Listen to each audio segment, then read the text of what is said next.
오늘 우리에게 주시는 하나님의 말씀은 이사야 25장 1절에서 12절까지입니다.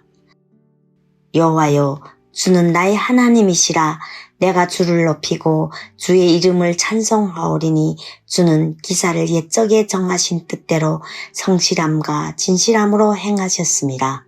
주께서 성읍을 도무지로 만드시며 견고한 성읍을 항폐하게 하시며 외인의 궁성을 성읍이 되지 못하게 하사 영원히 건설되지 못하게 하셨으므로 강한 민족이 주를 영화롭게 하며 포악한 나라들의 성읍이 주를 경외하리이다.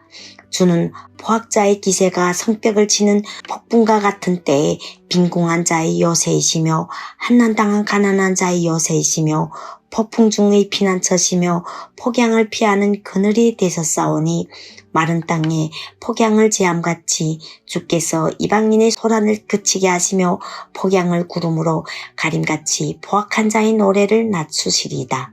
만군의 여호와께서 이 산에서 만민을 위하여 기름진 것과 오래 저장하였던 포도주로 연회를 베푸시리니 곧 골수가 가득한 기름진 것과 오래 저장하였던 맑은 포도주로 하실 것이며 또 이 산에서 모든 민족의 얼굴을 가린 가리개와 열방 위에 덮인 덮개를 제하시며 사망을 영원히 멸하실 것이라.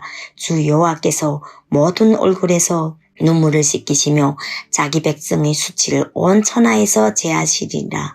여호와께서 이같이 말씀하셨느니라. 그날에 말하기를 이는 우리의 하나님이시라. 우리가 그를 기다렸으니 그가 우리를 구원하시리로다. 이는 여호와시라. 우리가 그를 기다렸으니 우리는 그의 구원을 기뻐하며 즐거워하리라 할 것이며 여호와의 손이 이 산에 나타나시리니 모압이 거름물 속에서 초계가 밝힘같이 자기 처소에서 박힐 것인즉 그가 헤엄치는 자가 헤엄치려고 손을 펴같이 그 속에서 그의 손을 펼 것이나 여호와께서 그의 교만으로 인하여 그 손이 능숙함에도 불구하고 그를 누르실 것이라. 내 성벽의 높은 요새를 헐어 땅에 내리시되 진토에 미치게 하시리라. 아멘. 오늘 읽은 본문은 하나님께서 마침내 이루실 마지막 심판때에 대한 예언이 기록되어 있습니다. 당대의 강대국들인 바벨론, 아수르, 이집트는 물론이거니와 주변에 영향력 있는 나라들은 모두 하나님의 공의로운 심판 앞에 무너질 것입니다. 그리고 북이스라엘과 남유다 모두 같은 심판을 받을 것입니다. 선지자는 하나님의 공의로운 심판을 통해 하나님께서 찬양받으실 것이라고 합니다. 누가 하나님을 찬양할까요? 6절을 보면 만민을 위하여 연회를 베푸셨다고 합니다. 7절을 보면 모든 민족의 얼굴을 가린 가리개를 제하신다고 합니다. 8절에서는 자기 백성의 수치를 온 천하에서 제하시리라 하셨습니다. 누가 하나님을 찬양하게 될까요? 이스라엘이 아닙니다. 유다 백성도 아닙니다. 국경을 초월하여 겸손히 하나님을 섬기는 모든 하나님의 백성들이 하나님을 찬양할 것입니다. 9절을 보십시오. 그날에 말하기를 이는 우리의 하나님이시라.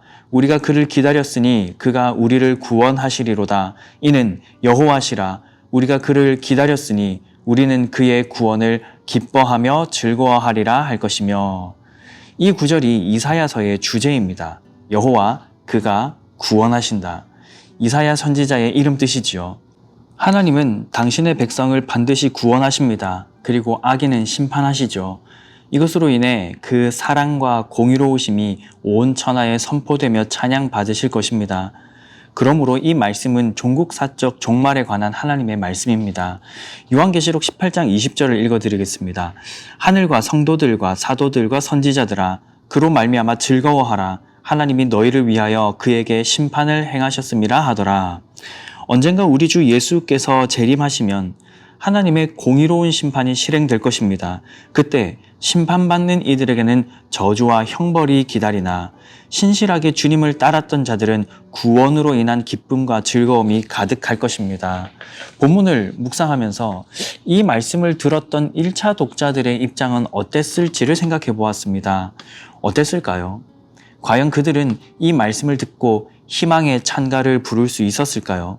선지자 이사야와 그 말씀을 듣는 유다 백성들의 입장에서는 어쩌면 암울했을지도 모릅니다.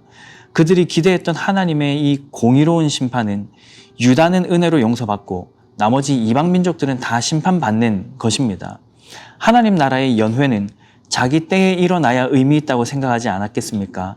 그런데 하나님의 말씀을 보니 하나님의 심판에 자기들도 포함되어 있습니다. 하나님 나라의 연회가 정확히 언제인지는 모르지만 분명 자신들의 때는 아닙니다.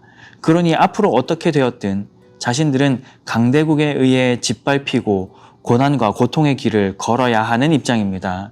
그들의 입술에서 쉽게 감사와 찬양이 나오지 않았을 것 같습니다. 이런 입장에서 하나님과 말다툼을 했던 선지자가 있습니다. 하박국이죠. 그는 하나님께서 공의로우신 분이라면 어떻게 자기 백성을 징계하기 위해 더 악한 바벨론을 사용하실 수 있느냐며 입이 있으면 말씀 좀 해보시라고 하늘을 향해 불평과 불만을 토로했습니다.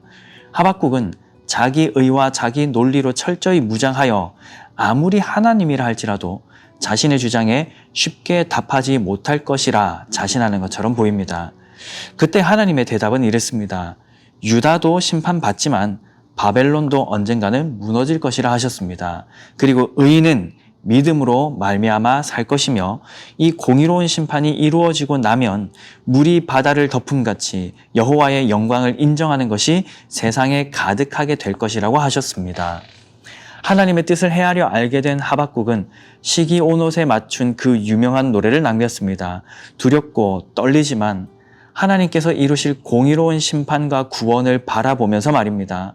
비록 지금 당장 유다가 구원받지 못하고 비록 지금 당장 나에게 필요한 이 땅의 것들이 채워지지 않더라도 그래서 이 나라가 망하고 자신과 가족들과 온 민족이 고통과 고난 가운데 거하게 될지라도 나는 여호와 하나님으로 말미암아 즐거워하겠습니다. 나의 구원의 하나님으로 인해 기뻐하겠습니다. 바로 그 하나님이 나의 힘이십니다. 이렇게 노래를 한 겁니다. 닥쳐올 현실을 생각하니 두렵지만 언젠가 이루어질 구원의 날을 소망하며 기쁨과 소망과 두려움과 그리움 등 여러 감정이 섞여 있는 이 찬양을 올려드렸습니다. 이 말씀을 묵상하며 제 안에 섭섭함이 좀 생겼습니다. 설교를 준비하면서 이런 기도가 나오더라고요. 하나님 너무하십니다. 하나님의 나라를 구하며 살아가고 싶습니다. 그런 기도를 드리고 싶습니다. 그러나 지금 당장 나의 현실은 이 땅에서의 필요를 더 절실하게 느낍니다. 하나님의 의를 이루어 달라고 간구합니다. 그러나 이 사회와 나라 또 세계 곳곳은 욕망과 이기심으로 인한 전쟁과 자연재해로 몸살을 앓고 있습니다. 기도한다고 딱히 현실이 달라질 것 같아 보이지 않습니다. 마침내 도래할 하나님의 나라를 고대합니다. 믿음 안에서 저는 승리했다는 사실을 인정하고 받아들이고 있습니다. 그러나 지금 저의 삶에는 패배의 쓴잔이 놓여 있는 것 같습니다.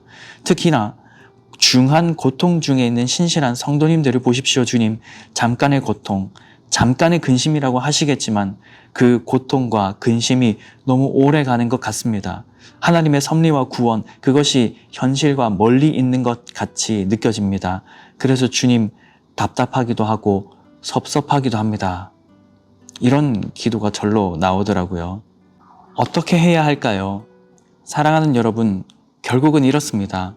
하나님께서 우리에게 믿음을 주셔야 현재를 견딜 수 있습니다.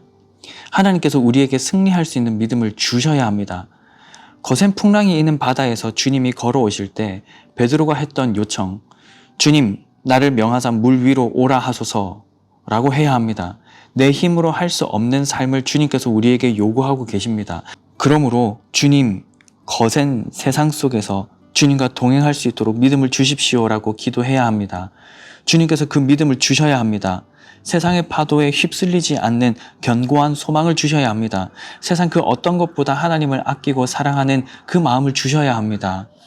요한계시록 14장 12절입니다. 성도들의 인내가 여기 있나니 그들은 하나님의 계명과 예수에 대한 믿음을 지키는 자니라. 우리의 의지와 노력이 필요 없진 않습니다.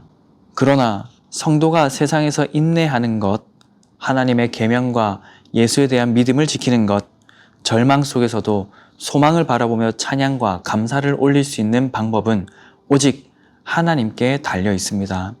사랑하는 여러분, 그 믿음을 선물로 받으시기를 바랍니다. 매일을, 순간을 믿음으로 살아낼 수 있기를 축복합니다. 성도의 인내를 나타내 보이실 수 있기를 간절히 소망합니다. 요한계시록 21장 3절에서 4절입니다.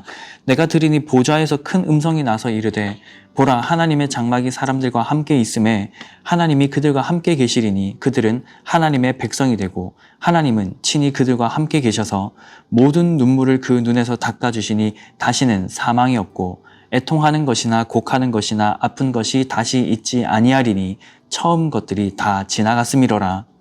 저와 여러분, 우리 모두가 언젠가 무너질 이 세상에 소망을 두지 않기를 바랍니다. 언젠가 하나님께서 의의 심판을 행하실 그날을 바라봅시다. 그날은 하나님의 다스리심이 온 우주 만물에 충만히 임할 것입니다. 주 예수께서 다시 오셔서 이루실 그 영광의 날을 고대하고 소망하며 믿음으로 힘차게 살아갈 수 있기를 주님의 이름으로 간절히 축복합니다. 오늘 아침에 함께 기도하실 기도 제목 2가지입니다. 첫째, 고통의 바다와 같은 세상 속에서도 능히 우리를 보호하실 주님을 믿으며 마침내 참된 만족과 기쁨이 가득한 그리스도의 재림을 소망하며 살아가게 하소서. 둘째, 내일부터 시작되는 대학부 수련회 가운데 은혜와 진리와 사랑이 가득하게 하소서. 이 2가지 기도 제목으로 기도하시고 개인적인 기도 제목으로 계속 기도하시기 바랍니다.